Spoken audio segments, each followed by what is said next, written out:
It's a test of will, strength, and balance.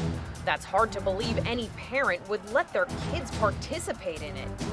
Every year, cadets in Japan's Military Defense Academy go head-to-head, and oftentimes foot-to-head, in the taoshi game.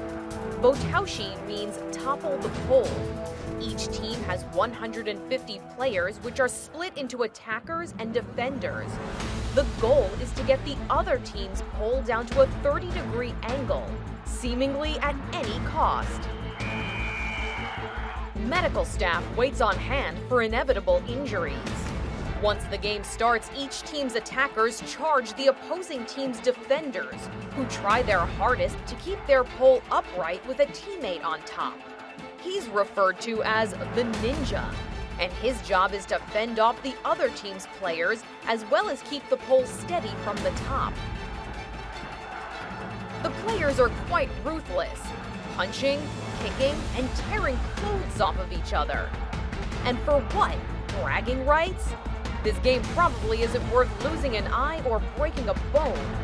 The Military Academy reports there were no serious injuries at this year's event, which is surely a relief to the cadets' moms. For InsideEdition.com, I'm Mara Montalbano.